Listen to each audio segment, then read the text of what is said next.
put a smaller crystal onto an amethyst cluster because it automatically transmutes negative to positive. So I always put an amethyst cluster into the aura of a person where I'm working. Some people put them underneath the massage table. I just tend to pop it into the aura.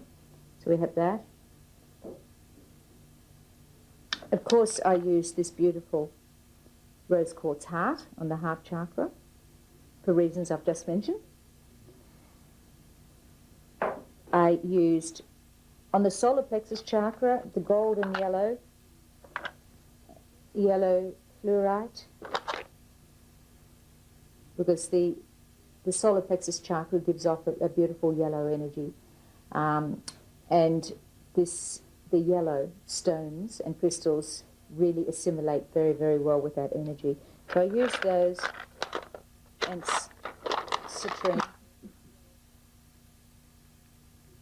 And I also used some beautiful golden tiger eye with it as well. So that was with the solar plexus chakra. And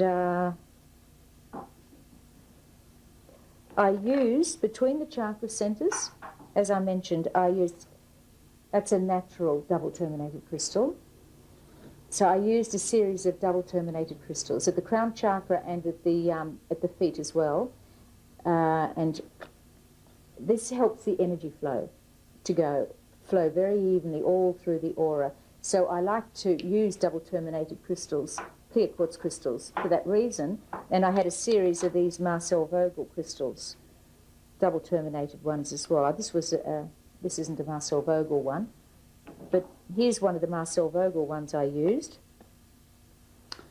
And that's a 12-sided crystal. And it's not a crystal that has grown in the ground. Marcel Vogel, who died a couple of years ago, he was the chief scientist at IBM, but his hobby was clear quartz crystals and smoky quartz crystals. He grew them in a laboratory, and this is one of his crystals grown in a laboratory. And it's an amazing crystal for healing. His crystals were incredible. He proved scientifically that if you have a clear quartz crystal in your aura, it automatically diffracts extreme low-frequency radioactive, rays. It was proved scientifically. So I used several of these between the chakra centers, the Marcel Vogel crystals, as well as those natural double terminateds. Up around the crown chakra, here's a couple of clear quartz crystals with rutile in them. And rutile is really good for people with epilepsy, where there's interference with the electrical impulses in the brain. So they're very, very good to use. I use that up near the crown chakra for that reason. Of course, as I said, I used a lot of fluorite because fluorite is my very favourite crystal all around the crown chakra and brow chakra. There's another one.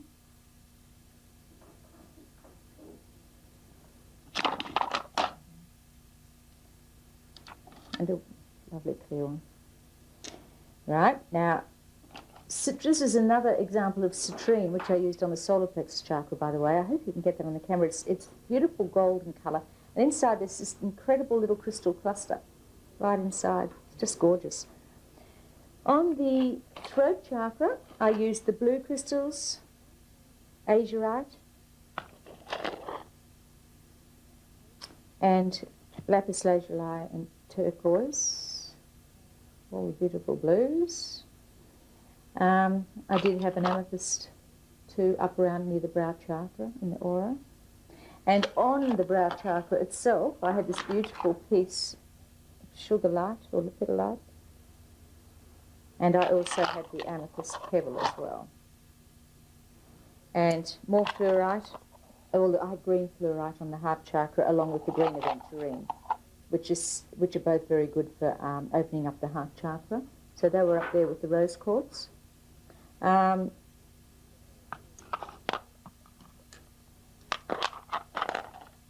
Naval chakra, I used red jasper and carnelian for emotional, unblocking any emotional blocks. And I had hematite, which is excellent for any fluid imbalance, whether it's the blood or the water. So they're very, very good to use in the aura for that sort of thing. I used pyrite because I knew that Joanne had a problem with respiratory problem with her lungs, and that's very good for that sort of thing. I put black tourmaline in because black tourmaline is very, very good for protection. See, Joanne does a lot of work, psychic work, and so the black tourmaline in the aura just provides a very powerful, like an armor in the aura against negative energy.